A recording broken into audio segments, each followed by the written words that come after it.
I'm Barry, 28 years old, and until recently, I was a wildlife photographer living under my father's roof in constant disapproval.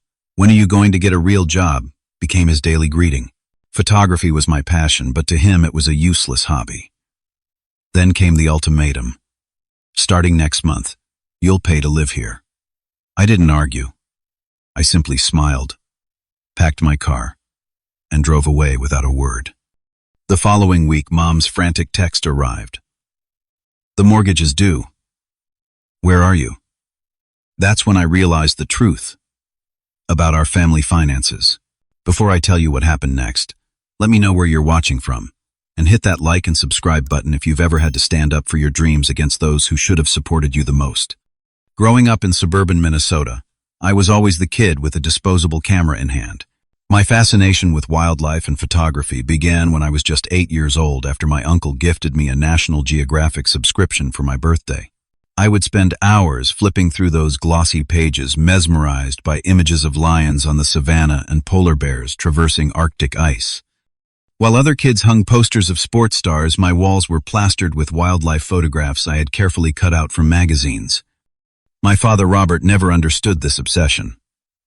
A practical man who built his construction company from nothing, he valued tangible results and financial stability above all else. "Pictures don't put food on the table," he would say whenever he caught me reading photography books instead of playing sports like my cousins. By high school, I was saving every dollar from my part-time job at the local grocery store to buy my first real camera. The day I brought home that second-hand Canon, Dad just shook his head.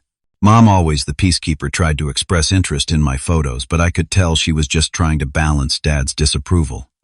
When college applications rolled around, the tension reached a breaking point. I wanted to study photography or wildlife conservation. Dad refused to pay a dime unless I chose a respectable major.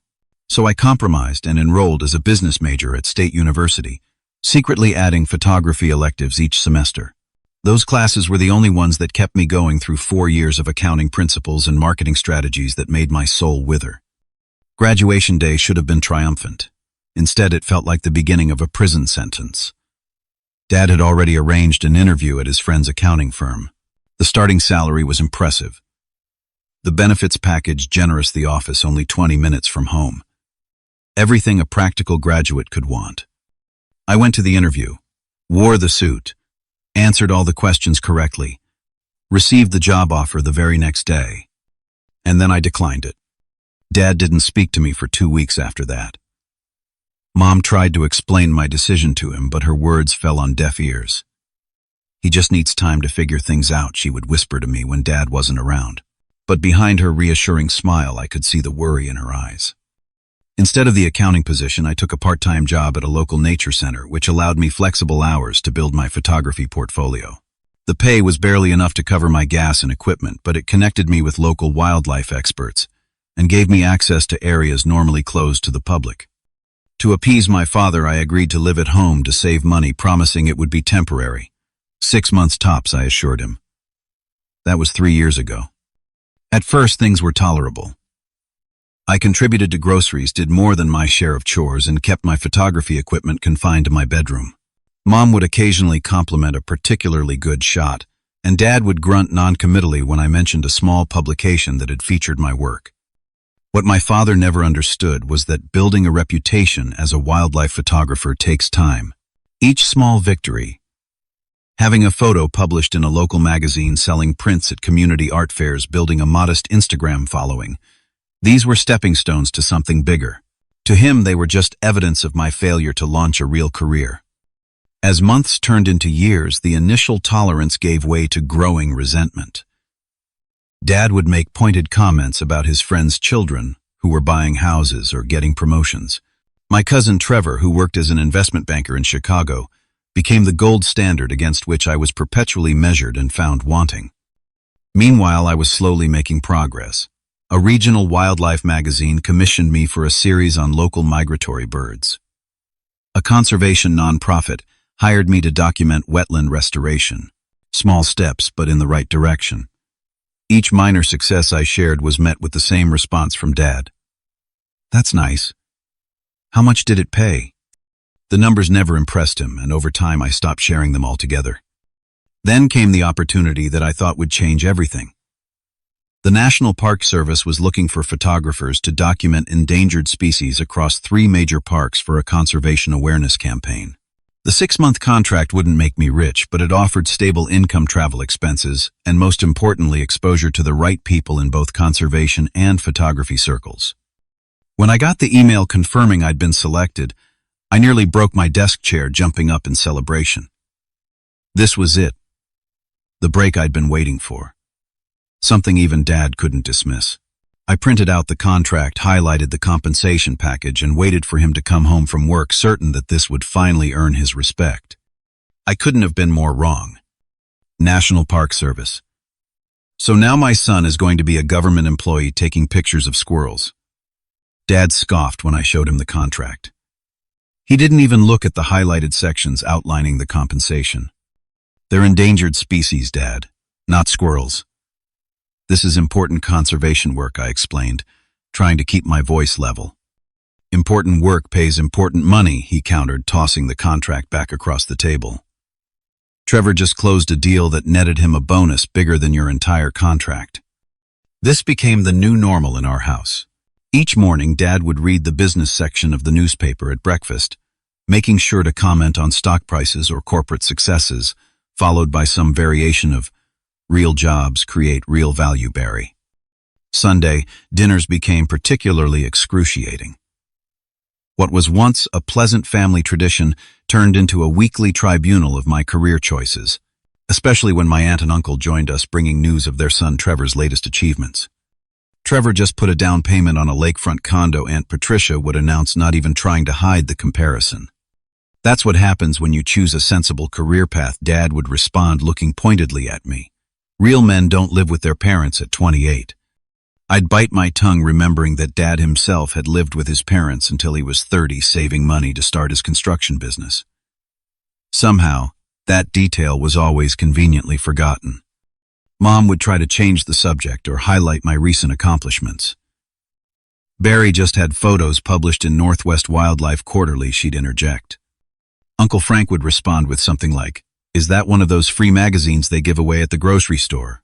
And everyone except Mom would laugh. After such dinners, I'd retreat to my room and lose myself in editing photos, the only space where I felt competent and valued.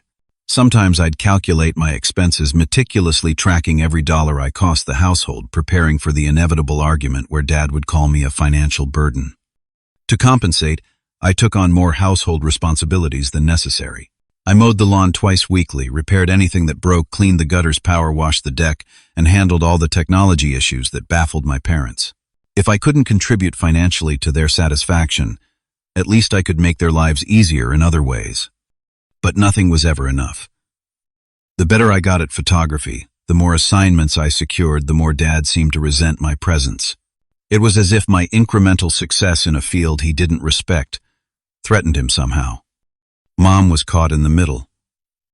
In private, she would tell me how proud she was of my dedication. "Not many people have the courage to pursue their passion," she'd say. But in Dad's presence, her support became muted, reduced to gentle suggestions that he give Barry a chance. Her financial dependence on him had always limited her ability to openly contradict his views. The situation reached a humiliating peak at my sister Amanda's engagement party. Family and friends gathered in our backyard to celebrate her upcoming marriage to a pharmaceutical sales representative. A career choice. Dad wholeheartedly approved. During his toast, Dad couldn't resist the opportunity to take a dig at me. To Amanda and Michael, he raised his glass, who proved that good things come to those who work hard and make smart choices. Unlike some people who think life is just about following your bliss and living off your parents. He didn't look at me directly, but everyone knew who he meant. Several guests glanced uncomfortably in my direction. That night, I seriously considered packing up and leaving. But the National Park Service contract was starting in 2 weeks, and I needed the stable address for paperwork and equipment deliveries. So I swallowed my pride once more and stayed. For those 2 weeks, I avoided family interaction as much as possible, leaving early in the morning and returning late, eating meals in my room and spending weekends scouting locations for preliminary shoots. The distance helped ease the tension, and I think everyone appreciated the break from our constant friction. The day finally came for me to leave for my assignment. The first location was Yellowstone, where I'd be documenting the recovery efforts for gray wolves. I packed my camera gear, meticulously triple-checking equipment lists and backup supplies. Despite the ongoing tension, I felt genuine excitement about this opportunity. Mom helped me load some of my equipment into my car and gave me a tight hug. "Take beautiful pictures," she whispered. "And call me when you can." Dad was at work, so we didn't say goodbye. Perhaps that was for the best. For the next 2 weeks, I was completely immersed in my element, working alongside wildlife biologists, tracking wolf packs through remote areas of the park, capturing images in the golden morning light. This was everything I had dreamed photography could be. For the first time in years, I didn't feel the weight of disapproval hanging over me. I was good at this work, and the conservation team valued my contributions. The assignment went so well that the park supervisor asked if I could extend my stay by 3 more days to capture a particularly elusive pack that had been spotted in the northern range. I agreed immediately, not bothering to notify my parents about the delay. What difference would 3 days make? When I finally returned home, I was bursting with stories and eager to share some of the preliminary images I had captured. I pulled into our driveway around 6 in the evening, typically when the family would be gathering for dinner. The scene I walked into would change everything. I opened the front door to find my parents' sister and her fiancé Michael seated around the dining table halfway through a meal. No one looked up immediately when I entered. "Hey, I'm back," I announced, setting down my camera bag. Mom was the first to respond. "Oh, Barry, we weren't expecting you today." I mentioned I'd be back around now in my last text, I said, though I realized I'd only texted Mom 3 days ago about wrapping up at Yellowstone. Dad didn't look up from his plate. "Well, there's probably some leftovers in the fridge if you're hungry." It struck me then that they hadn't even set a place for me. 2 weeks away, and they hadn't noticed my absence enough to expect my return. I stood awkwardly in the doorway as conversation resumed about Michael's recent promotion. "They're giving him a company car," my sister announced proudly. "A BMW. Now that's what I call career advancement." Dad nodded approvingly. "Real jobs come with real perks." Michael, looking slightly uncomfortable, attempted to include me. "How was the photography thing, Barry?" Before I could answer, Dad interjected. "Barry's been off playing with his camera while the rest of us work for a living." He laughed, and my sister joined in nervously. Something snapped inside me. 2 weeks of freedom, of being respected for my skills, of doing meaningful work. It had changed my perspective. Standing in that doorway, I suddenly saw my family situation with painful clarity. "I wasn't playing," I said quietly. "I was documenting endangered species recovery for a federal conservation program. My photos will be used for education and policy decisions." Dad rolled his eyes. "And I'm sure it paid handsomely, right? Enough to move out and stop freeloading." Mom intervened. "Robert, please. Barry just got home." "No, Margaret, it's time for some tough love. He's 28 years old, living in his childhood bedroom, chasing butterflies with a camera." Dad put down his fork and finally looked directly at me. "Starting next month, you'll pay to live here. $700 rent, plus 1/3 of the utilities. That's less than market rate, so don't say I never gave you anything." The room fell silent. My sister stared at her plate. Michael examined his water glass with sudden interest.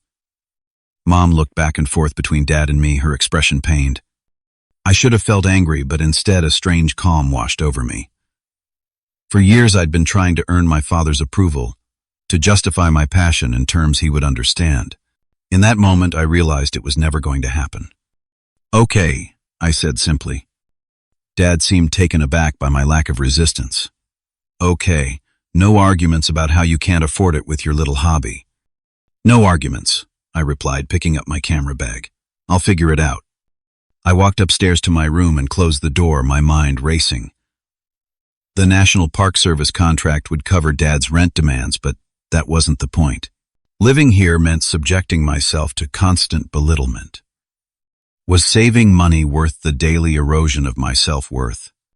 As I sat on my bed, I noticed the wall of photographs I'd accumulated over the years.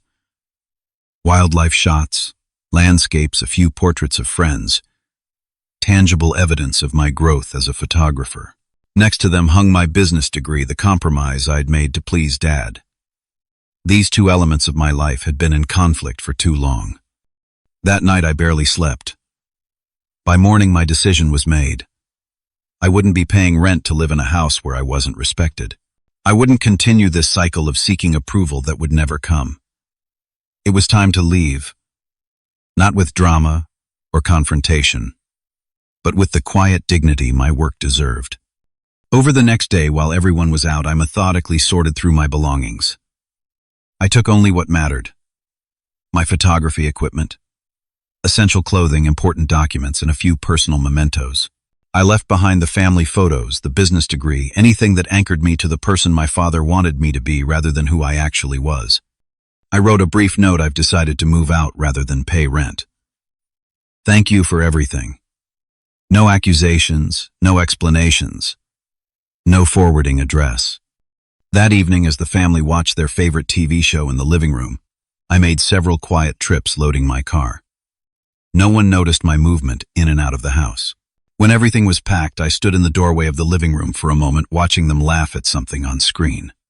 "Goodbye," I said. Only Mom looked up, confusion crossing her face as she registered my coat and car keys. "Are you going somewhere?" "Yes," I answered simply. "I'm moving out." Before she could respond, before Dad could launch into another lecture, I walked out the door. In my rearview mirror, I saw Mom step onto the porch, but I didn't stop. For the first time in my adult life, I was making a decision purely for myself. I had no specific destination in mind, just the determination to build a life where my passion wasn't treated as a character flaw. As I drove away from the only home I'd ever known, I felt a complex mixture of terror and exhilaration. The road ahead was uncertain, but at least it was mine to choose. The first night away from home, I checked into a budget motel on the outskirts of town. Sitting on the edge of the sagging mattress, the reality of my situation began to sink in. I had approximately $4,000 in savings, my photography equipment, a reliable but aging car, and no fixed address. The National Park Service contract would provide income for the next few months, but I needed to establish myself somewhere. My phone buzzed with a text from Mom. "Where are you? Are you okay?" I responded briefly. "I'm fine. Found a place to stay. Need some time."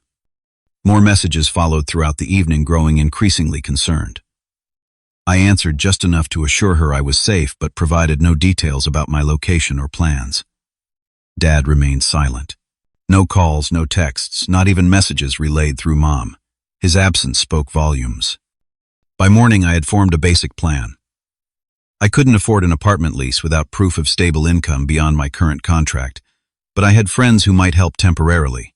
Jake, a college roommate who now worked as a graphic designer, had a spare couch and lived about 60 miles away in the city. "Crashed with parents, finally imploded." "Huh," was his response when I called. "Can't say I'm surprised. Come on over, couch is yours for as long as you need." Jake's apartment was small but centrally located.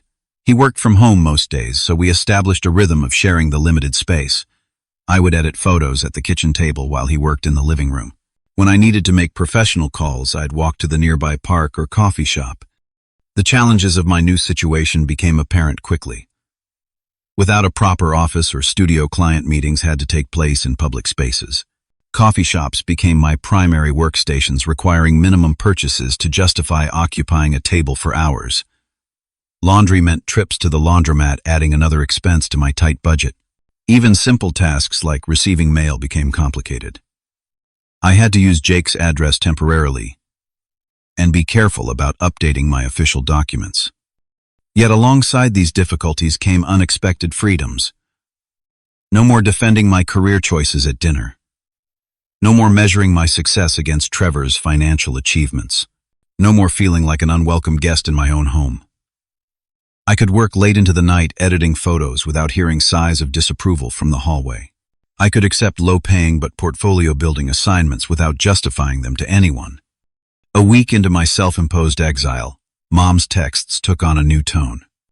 "Your father is very upset," she wrote. "He didn't think you'd actually leave." I wasn't sure how to respond to that. What had he expected? That I would simply accept the new financial demands while continuing to endure the constant criticism? I let the message sit unanswered, while I focused on preparing for the next segment of my National Park Service assignment. 3 days later, another text arrived from Mom. This one more urgent. The mortgage is due. Where are you? The message confused me.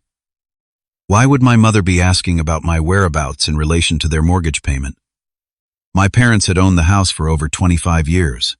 Dad's construction business had always provided a comfortable living. What did their mortgage have to do with me? I called Mom immediately, something I'd been avoiding. What's going on with the mortgage? I asked when she answered. Her voice was tight with anxiety. Your father. He's been struggling with the business for a while now. We've been late on payments before, but this month we're really short. I don't understand, I said. Dad's business has always been successful. You have a savings account. A long pause followed. There's a lot you don't know, Barry. Your father didn't want anyone to know, especially not you children. The business has been in trouble for years. The economic downturn hit construction hard, and your father made some bad investments trying to recover. The revelation stunned me. All those years of Dad criticizing my financial choices and his own business was failing. All those comparisons to Trevor's success while he was struggling to keep the family home. So my leaving has created a financial problem? I asked, trying to understand. Mom's voice dropped to a whisper as if Dad might overhear, though I knew he would be at work. Your father counted on your rent money to make this month's payment. He didn't think you'd actually leave. The irony was almost too much to process. Dad had driven me away with his ultimatum, then expected the very same ultimatum to solve his financial problems. Now, he was too proud to reach out directly and admit his mistake. I need time to think about this, Mom, I said finally. I'll call you back. I ended the call and sat in Jake's kitchen trying to reconcile this new information with everything I thought I knew about my family. The comfortable middle-class existence I'd grown up with, the security I'd taken for granted. Had it all been a facade? Had Dad's relentless focus on practical careers and financial stability been projection rather than wisdom? Jake found me still sitting there an hour later staring at my silent phone. Family drama escalation, he asked, opening the refrigerator. You could say that I replied, then found myself explaining the whole situation. Sounds like your dad's pride is even bigger than his financial problems, Jake observed when I finished. Question is, are you going to bail them out? It was the right question, but I didn't have an answer yet. Part of me wanted to rush back home, checkbook in hand, and save the day. Another part, a stronger part, recognized that this was a turning point. If I rescued my parents now, nothing would change.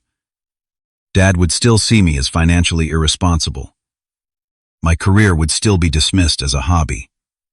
The cycle would continue. I need to figure out who I am. Away from my father's expectations first, I told Jake, before I can decide what to do about this. That night I sent Mom a text, I can't come home right now. I need to establish myself independently. I'm sorry about the mortgage situation. Her reply was brief, but understanding, I know. Your father needs to learn some lessons too.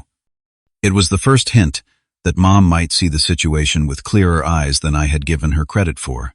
Maybe she had been enabling Dad's behavior all these years, not out of weakness, but out of love and a desire to keep the family together. Now that I had broken that pattern by leaving, perhaps she too was seeing possibilities for change. The next few days were a whirlwind of activity as I prepared for the second phase of my National Park Service contract.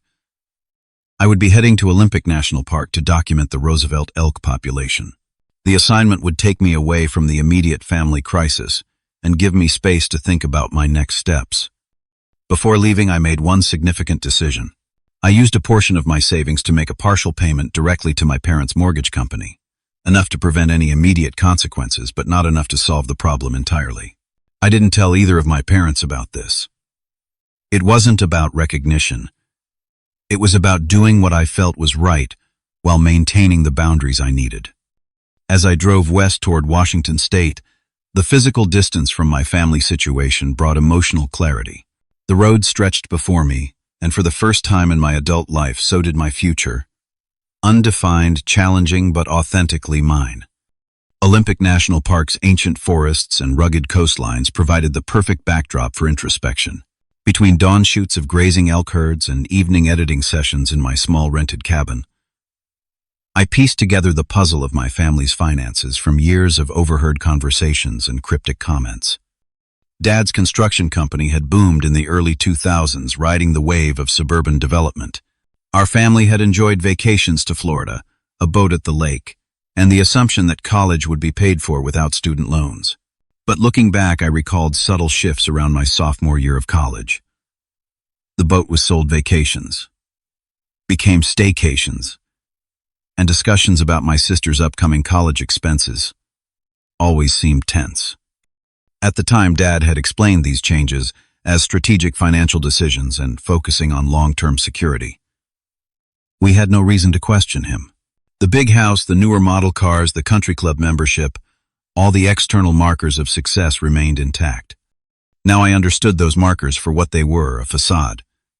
Dad had been maintaining appearances while the business slowly collapsed. The economic recession had hit construction particularly hard in our region, with projects canceled and payments delayed, rather than scaling back our family's lifestyle. Dad had tried to maintain it, likely through loans and credit. My phone conversations with Mom during my Olympic assignment confirmed these suspicions. With Dad at work, she felt free to share more details. The business hasn't been profitable for 7 years, she admitted. Your father kept hoping for a big commercial contract that would turn things around. He refinanced the house twice. Why didn't you tell us, I asked, watching the sun set over the Pacific from my cabin porch. Pride, she sighed. Your father couldn't bear for anyone to know he was struggling, especially not his children. He wanted you to see him as successful. So all those years of criticizing my career choice were partly about his own fears, Mom finished. He wanted security for you, that he was losing himself. The revelation didn't excuse Dad's behavior, but it helped explain it. His fixation on practical careers wasn't just about narrow-mindedness. It was about fear. He had watched his own seemingly solid business crumble despite decades of practical decision-making. The idea that I might build a career on something as impractical as photography must have seemed terrifying to him. Our conversation took an even more surprising turn when Mom hesitantly brought up another factor in their financial troubles. There's something else you should know, she said, her voice dropping. Your father has had some issues with gambling over the years. Gambling, I repeated, stunned. Dad had always seemed so disciplined, so focused on financial responsibility. It started small. Weekend poker games with his construction buddies. But when the business started struggling, he saw it as a way to make quick money to cover gaps. She paused. There were times he won big, which only encouraged him to continue. But overall, he lost more than he won, I finished for her. Yes.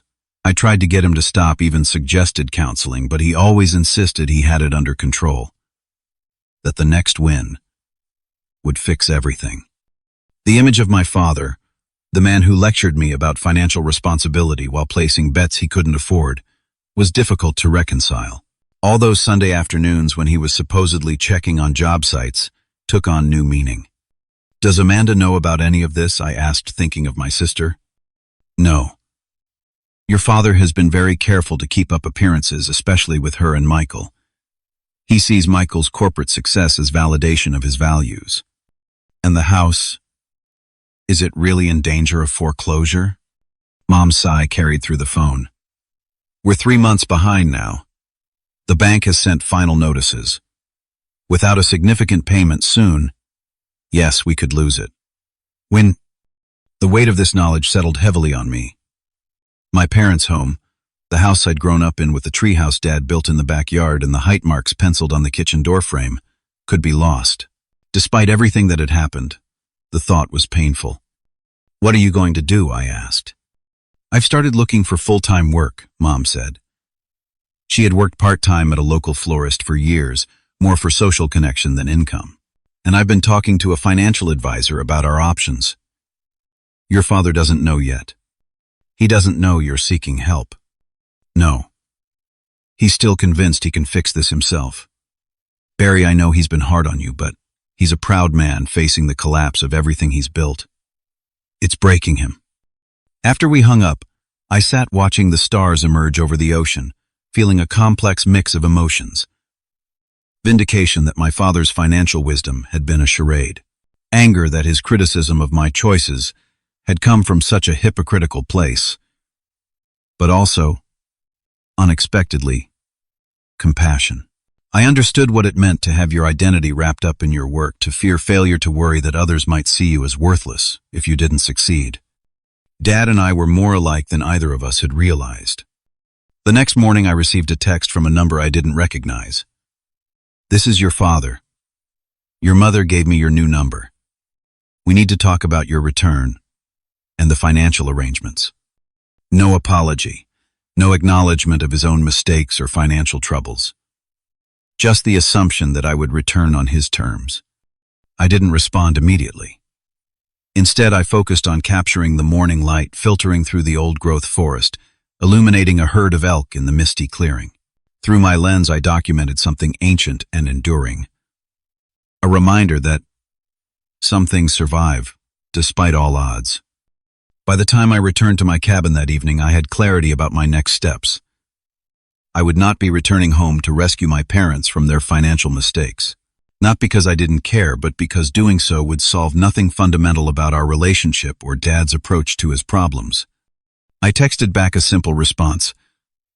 "I won't be returning home to live. I'm establishing my career independently now. I hope you and Mom find a solution to your financial situation." Dad didn't reply, but Mom called the next day. "He's furious," she said. "But I think it's good that you're standing your ground." "How are you going to handle the mortgage?" I asked. "I've taken a full-time position at Riverside Medical Center in their administrative office.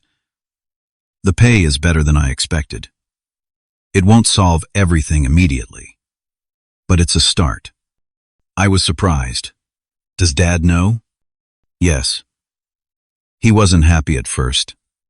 Said it made him look bad that his wife had to work full-time. But we don't have many options right now." It was the first real consequence Dad had faced for his financial decisions. Having Mom enter the workforce full-time challenged his identity as the provider, the successful businessman. Perhaps it was exactly the wake-up call he needed. "I'm proud of you, Mom," I said, meaning it. At 56, she was starting a new career phase to save the family finances. "I'm proud of you too, Barry. It took courage to leave and pursue your path." As I wrapped up my assignment at Olympic National Park, I made a decision about my next steps. Instead of searching for another temporary place to stay, I would use some of my contract earnings to rent a small studio apartment in Portland. The city had a vibrant arts community and was centrally located to several national parks and wildlife refuges, where I could continue building my portfolio. It would be tight financially, much tighter than living at home, but it would be mine. A space where my photography wasn't a hobby to be tolerated, but the very center of my life and livelihood. The irony wasn't lost on me that while Dad was losing his grip on the trappings of middle-class success, I was finding my footing in a career he had dismissed as useless.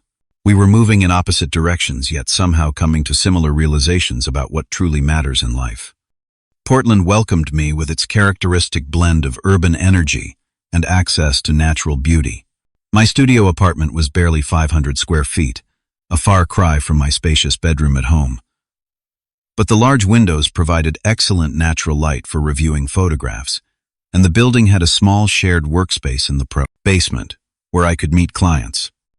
The first weeks tested my resolve. Everything cost more than I had budgeted: security deposit, utilities, internet insurance. Basic furniture consumed a chunk of my savings. Grocery shopping became an exercise in mathematics, calculating price per meal with scientific precision. I learned to live on oatmeal, eggs, and whatever vegetables were on sale that week. Despite these challenges, I felt a growing sense of confidence. Each obstacle overcome was proof that I could make it on my own terms.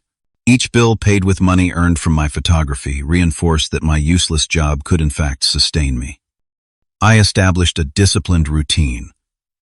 mornings for administrative tasks, sending invoices, responding to inquiries, updating my portfolio website, afternoons for shooting when possible, or editing when not, evenings for networking events and research. Every moment had purpose. Without my father's constant criticism, I found I pushed myself harder than he ever had.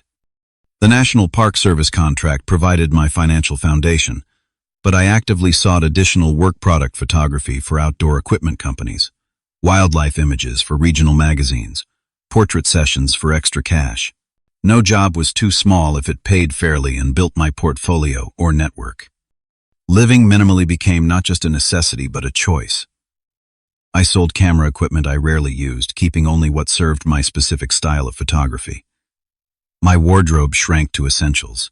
My entertainment budget consisted primarily of hiking trails that doubled as scouting opportunities for future shoots. 3 months into my Portland life, a pivotal opportunity emerged. A well-respected wildlife photographer named Richard Lawson was leading a workshop in the Columbia River Gorge and needed an assistant. The pay was modest, but the real value lay in the connection. Richard had published in National Geographic, authored several books, and had gallery representation internationally. When a mutual contact made the introduction, I didn't mention my family situation or recent struggles. I simply showed Richard my portfolio and expressed my admiration for his work. He hired me on the spot. "You have a unique eye," he told me, reviewing my elk images from Olympic National Park. "You capture behavior other photographers miss because they're too focused on the perfect lighting or composition." Working alongside Richard for that week-long workshop transformed my approach to both photography and my career. He didn't just teach technical skills. He shared insights about the business side of wildlife photography that no online course or YouTube tutorial had covered.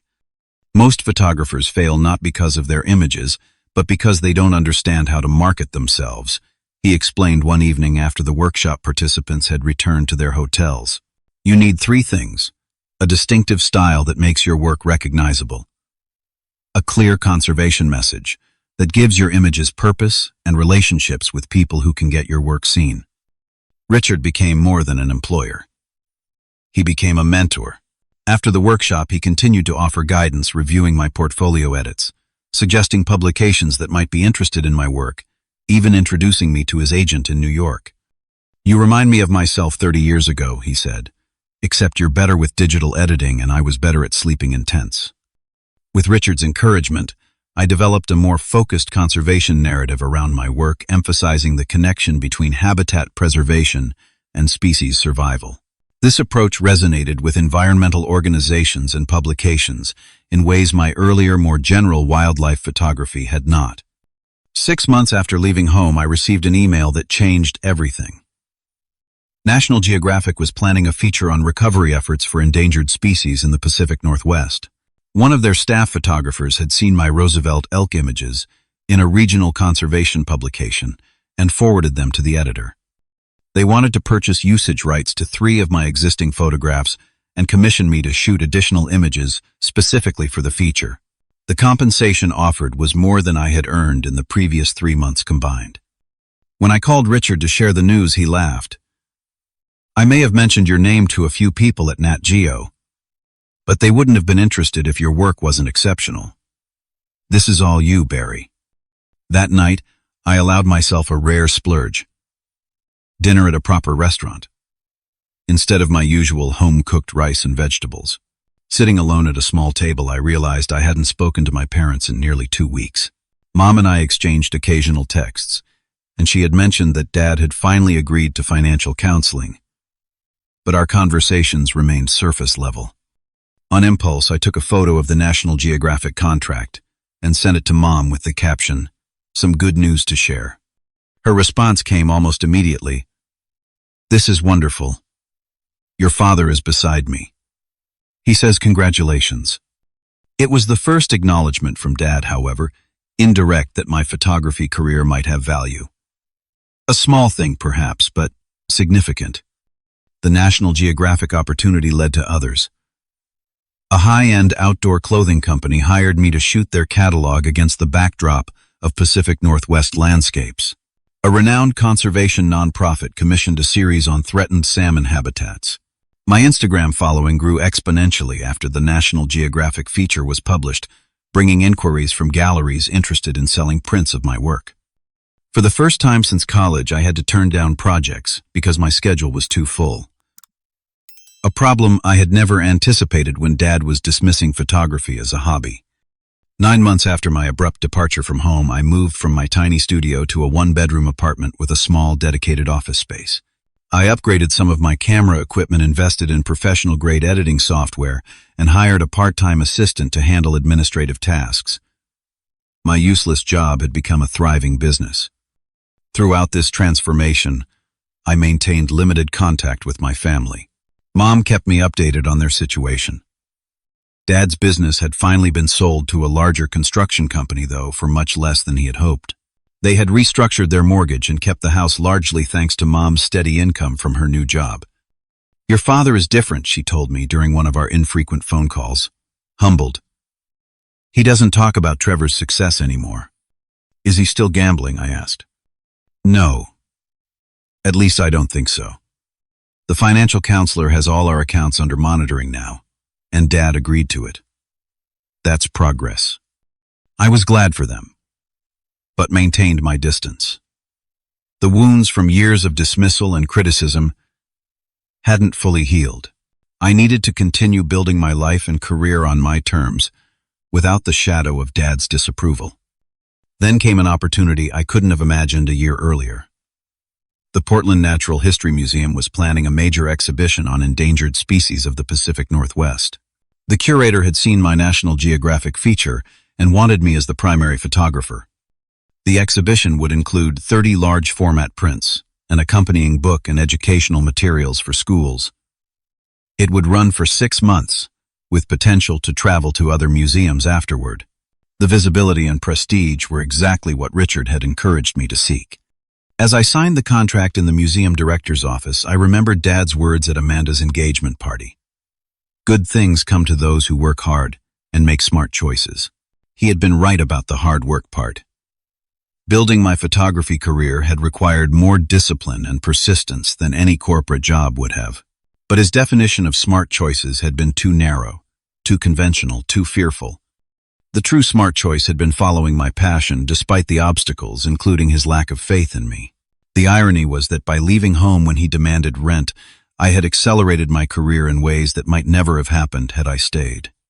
That evening I called Mom with my news about the museum exhibition. After her enthusiastic congratulations, she hesitated, then asked, "Would it be okay if your father and I came to the opening?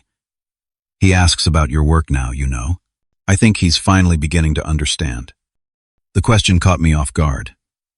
After a year of building my life separate from my family, was I ready to reconnect, to allow Dad to witness my success after he had so thoroughly dismissed my potential? "Let me think about it," I replied, not yet ready to commit. What I didn't tell Mom was that I had already decided to send them an invitation, not just to the opening, but to a private preview the day before. It would be my gesture toward reconciliation, offered on my terms from a position of strength rather than need.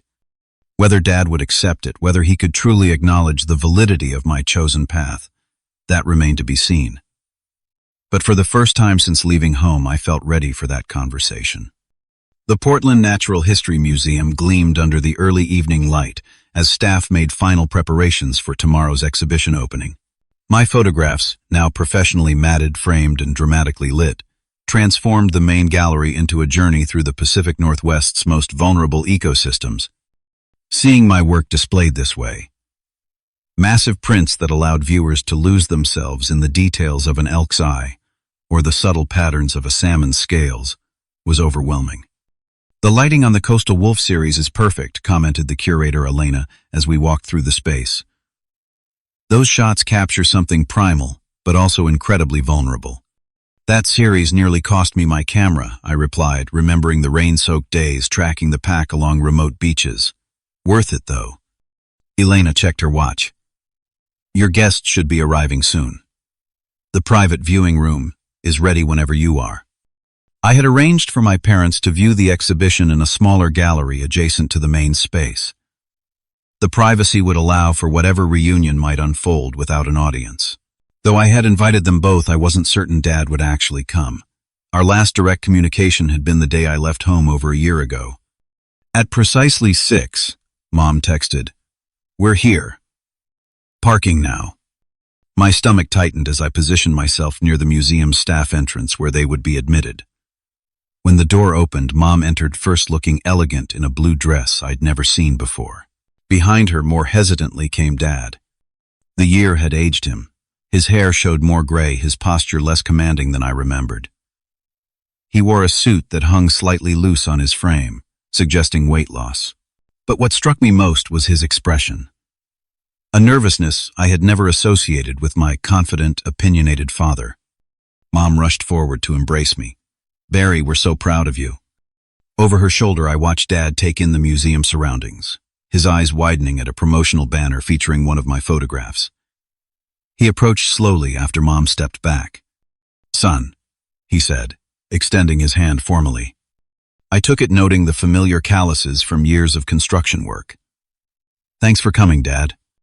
An awkward silence followed, broken by Elena, announcing she would lead us to the private viewing room when we were ready. "Your mother tells me the National Geographic people were impressed with your work," Dad said as we walked, his voice strained with the effort of casual conversation. "They've commissioned more pieces for their website," I replied. "And there's talk of a book project next year." He nodded as if processing information from a foreign language. That's really something." The private gallery was arranged chronologically, beginning with some of my earliest professional wildlife photographs and progressing to my most recent work. I had included the elk series from Olympic National Park, images captured during the time I was coming to terms with my family's financial reality. Mom moved through the space, slowly lingering at each photograph, reading the accompanying text panels that explained the conservation significance of each species and habitat. Dad followed more tentatively, hands clasped behind his back like a cautious museum visitor afraid of touching the art. "These are all yours?" he asked, stopping before a large image of a wolf pack, traversing a misty coastal shoreline at dawn. "You took all of these?" "Yes," I said. "Every one." He studied the photograph with an intensity I had never seen him direct toward my work before. "The Light Island. It's extraordinary.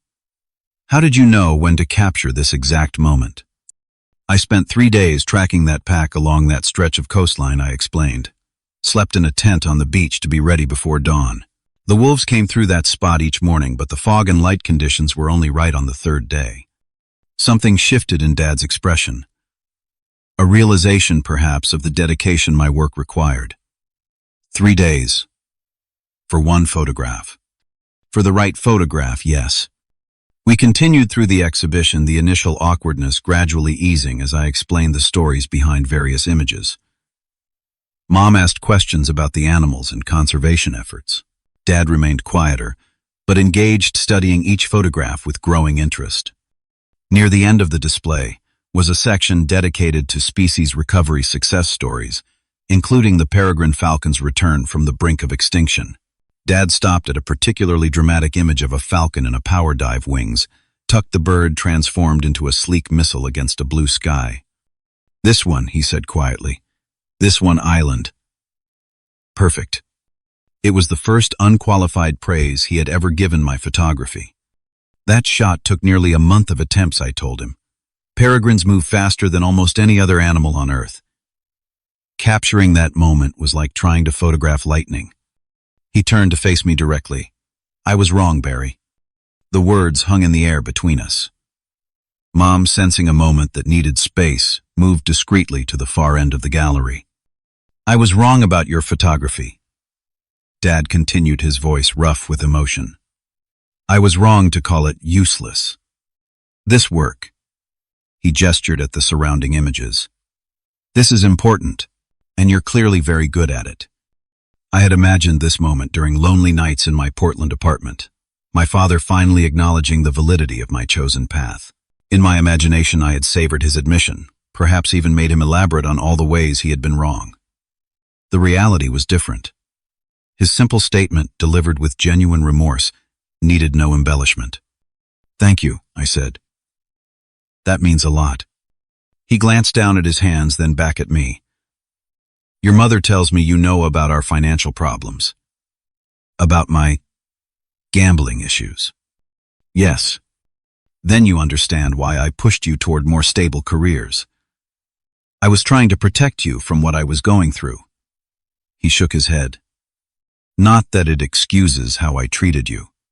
It helps explain it, I acknowledged. We moved to a small seating area in the corner of the gallery. Mom joined us, sitting beside Dad and taking his hand in silent support. We lost the house, Dad said abruptly. 3 months ago. The news stunned me. Mom didn't tell me. I asked her not to, Dad admitted. I was still processing it. Where are you living now? We found a condo near Mom's work, he explained. It's smaller, but it's actually better for us at this stage. The yard was too much maintenance anyway. Mom squeezed his hand. Your father has been working as a construction project manager for Riverside developers. It's less pressure than running his own company. I studied my father, the man who had defined himself by his business success, his home ownership, his role as family provider. Now sitting before me with a quiet dignity I hadn't expected. The loss of his business and home would have seemed catastrophic to the father I knew a year ago. That man would have been bitter, angry, looking for others to blame. This version of my father seemed to have found some measure of acceptance. Are things stable now? I asked carefully. Dad nodded. Getting there. The bankruptcy proceedings were finalized last month. We're on a strict budget following the financial counselor's plan. No more credit cards. He attempted a smile. I'm brown bagging lunch like a rookie apprentice.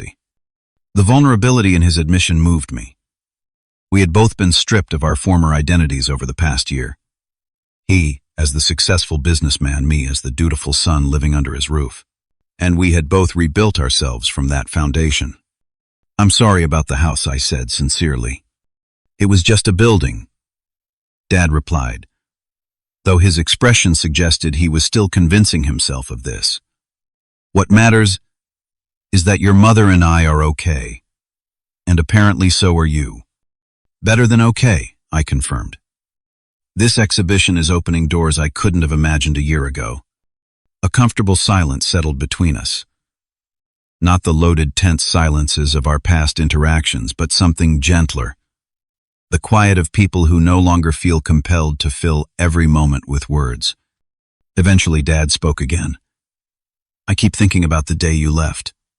How you just packed up and drove away without argument. I was so sure you'd come back within a week, broke and humbled. He shook his head ruefully. Instead, you built all this. I had to leave, I said. Not just because of the rent demand, but because I needed to prove to myself that my path was valid. And to prove me wrong, Dad added with unexpected insight. I smiled slightly. That might have been part of it. Mom looked between us, tears glistening in her eyes. My two stubborn men, she said softly. Both too proud to bend until everything broke. She was right, of course. Dad and I were more alike than different. Both determined to prove our value through our work, both unwilling to concede when our identities felt threatened. The irony was that we had each found some measure of peace only after losing what we thought defined us. As we prepared to leave the gallery, Dad paused at the exhibition catalog table and picked up a copy of the companion book featuring my photographs. How much, he asked Elena, who had returned to check on us. Please, I interrupted. Take one. I have author's copies. Dad shook his head firmly. I want to buy one. Properly. He turned to Elena. How much for the book? She quoted the price. $45. And Dad immediately pulled out his wallet. I recognized the gesture for what it was. A small but significant act of respect for my professional work. He wasn't asking for a handout or family discount. He was purchasing my art at its market value, acknowledging its worth. As Elena processed his payment, Dad asked me to sign the book.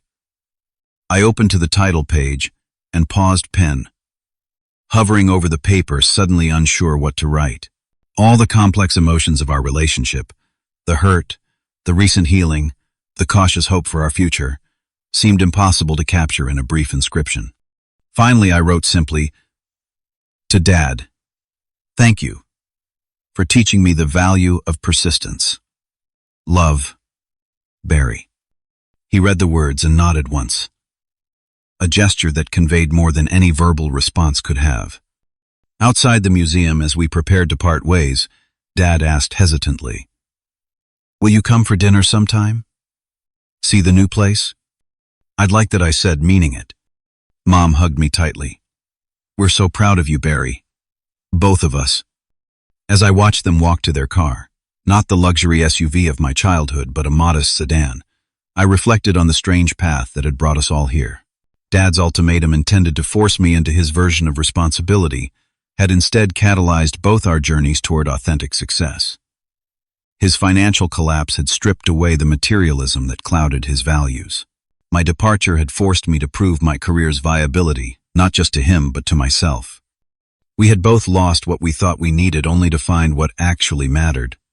The exhibition opening the next evening exceeded all expectations. The gallery filled with photography enthusiasts, conservation advocates, museum, patrons, and media. I gave interviews, explained my techniques, discussed the conservation messages behind my images.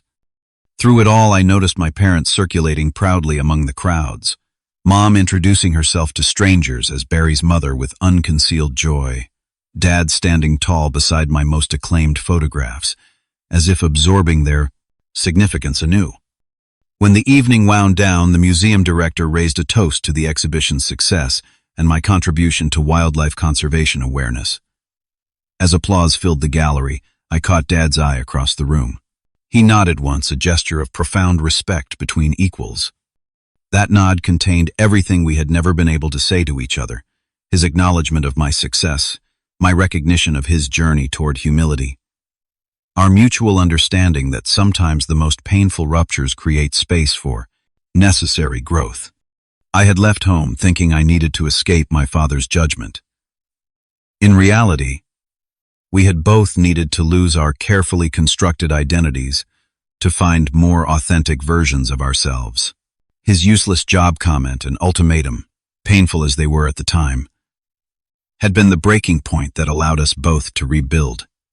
Some journeys must be walked alone before they can be shared again.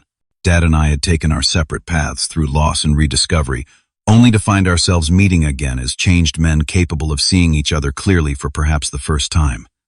What did you think of Barry's journey? Have you ever had to stand up for your passion against someone who didn't believe in it? I'd love to hear your stories in the comments below. And if this resonated with you, please like, subscribe, and share with someone who might need encouragement to follow their own path, even when it's difficult. Remember, sometimes the greatest growth comes after the most painful breaks. Thank you for joining me today, and I hope to see you in the next video.